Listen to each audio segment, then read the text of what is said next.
this was going to be a friendship deal breaker for us. And that scared the shit out of me because I had already crossed the line. It obviously didn't, but then you posted it all. You literally gallivanted around town. Wasn't gallivanting. I was I literally thought it could not be true because of how much it was being rubbed in our face. Was it as obvious in the house last summer that Kyle and Amanda's relationship was coming to an end as it was to viewers in hindsight? There were many times where I was like, I've never even seen them kiss. Were you there when Amanda and Kyle kissed at the brunch? I saw it, and it was, it was more than I think. Yes, she was grabbing his face and like really heavily kissing him, and I was like, what is happening? He said to Wes, what are they doing? And he goes, let them do their thing. And now I'm like, why did he say that? Oh, all right. Yeah, imagine using your husband as a decoy for your boyfriend. Wild. What we're going to do today is put two versions of Amanda Batula side by side, the one the leak gave us and the one Bravo will hand you on May 26th. Then I want to ask which one is real, and more importantly, who benefits from each answer. Let's establish what happened before we start prosecuting anyone. Amanda Batula and Kyle Cooke announced their separation in January 2026, 4 years into a marriage that played out entirely on camera. That is not a small thing. That is a person's actual life, filmed, packaged, and sold to you one episode at a time for years. Sometime after the separation, while she was still legally married under New York state law, Amanda began a relationship with Wes Wilson. Wes was the on-and-off ex-boyfriend of Sierra, who's one of Amanda's close friends and a fellow cast member. Amanda and Wes went public in a joint statement in late March. Sierra had asked Amanda directly whether anything was going on. Amanda denied it. Now, the reunion filmed on April 23rd, 10 hours, closed set, phones confiscated. Andy Cohen said it was one of the most intense he'd ever hosted, and he's done over 150. Within 24 hours, audio was on TikTok. By Sunday, Bravo had identified the source, a production staffer who was immediately fired. A Bravo superfan helped crack the case. There is reportedly more audio that hasn't surfaced yet. That context matters. Keep it in your head. The most quoted line in this whole thing is Sierra's. You're a fucking snake, Amanda. You're a snake in the fucking grass is what you are. Amanda's response, that is okay. You're a snake in the fucking grass, and you should honestly just say okay, because you know you are. The internet treats that as a confession, but read what came right before it. You can't help who you like and who you are attracted to. Sierra shut that down. You actually can't help it. Amanda pushed back. Not from what you said. Then came the accusation. Honestly, just say okay, because you know you are. You move silent, but you're fucking deadly. That okay, it's a person deciding in real time that there is no version of this conversation where they win. That is a different thing. Now look at the moment that actually tells you the most about where Amanda's head was. Okay, things were so fresh and new, and I was confused and didn't understand what was going on. The last thing I wanted to do was sit down with Sierra in that moment and be like, I don't know what the fuck is happening. But I was terrified because I knew no matter what, this was going to be a friendship deal breaker for us. And that scared the shit out of me because I had already crossed the line. That is not sociopathy. That is someone who knew exactly what they'd done and was paralyzed by it. Compare that to the line that gets almost no attention, Wes Wilson's voice describing the statement they released. I think the internet took the shit like incredibly far, and there started to be rumors about Amanda cheating, and a lot of things became fake, and we didn't really have control. He trails off. In 10 hours of footage, Kyle Cooke described Wes's behavior at the reunion this way. The reunion was a brutal beatdown, and I can't recall a moment when he had Amanda's back. Wes got her into this room and then, by multiple accounts, left her to absorb it alone. That detail is almost nowhere in the public conversation. Ask yourself why.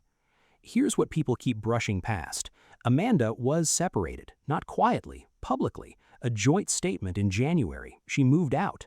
What she said in that room. I wasn't married anymore, Sierra. You're legal by the state of New York. You're still fucking So married. I'm sorry, but when I'm separated from someone, I have to stay celibate and single for the rest of my life until the judge signs paperwork. But here's the thing. That's exactly what the framing implies. The phrase legally married gets repeated in the audio like a verdict. And legally, yes, under New York state law, she was still married when the relationship started. But the marriage was publicly over. Kyle had announced the split. They were living separately.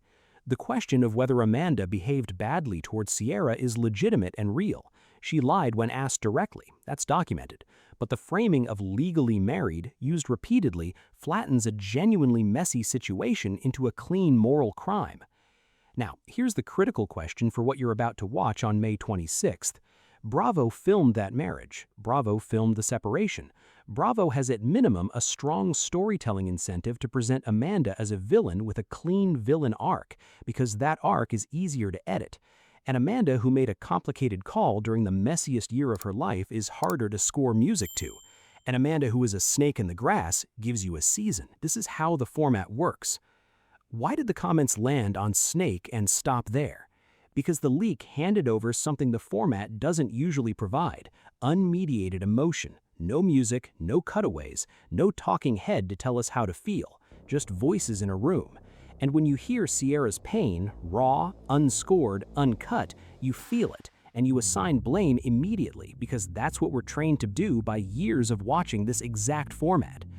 The problem is that the format trained us to receive a finished verdict, not to sit with complexity. 10 hours of raw footage, and we grabbed the 12 seconds that confirmed what the season had already primed us to believe. Here's the number that should bother you: 10 hours. That reunion ran from 10:30 in the morning until 8 at night.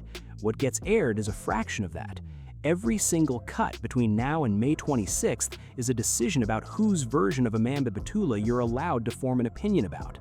And we know from what's already leaked that the uncut version contains things the edit will likely deprioritize.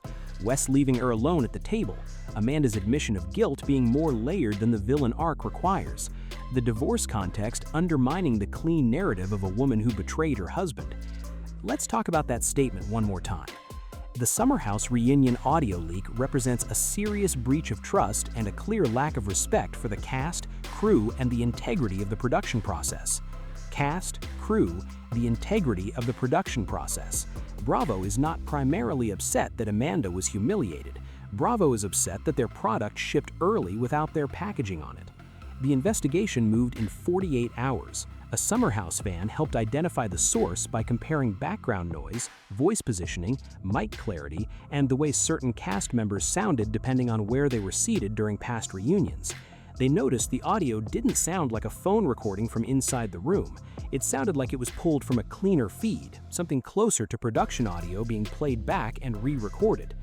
That detail narrowed the field fast. By Sunday, Bravo had their answer, a production staffer who was immediately fired, and reportedly there's more audio that still hasn't surfaced. Bravo deployed the full machinery of a corporation protecting intellectual property, because that's what that audio is to them. Not a human being's worst day. Content, scheduled for May 26th. So, is Amanda a snake in the grass? Maybe, probably. In some ways, she'd even acknowledge. She lied to Sierra when asked directly. She made choices during the messiest period of her life that hurt people who trusted her. That's real. But is she the villain Bravo needs her to be? That's a different question. The edit that airs May 26th will answer it for you. The music will cue you. The talking heads will frame it. The 10 hours will become 45 minutes of television, and every cut will be a decision about who you're supposed to believe. You already have the raw version. Use it. Watch the reunion. Compare what they show you to what you already heard. Notice what they cut. Notice whose story gets the most screen time. Notice whether Wes Wilson's silence at that table makes it into the final edit, or whether the story, as Bravo tells it, is cleaner than that. Subscribe to TV Trainwreck. We'll be here when the reunion drops.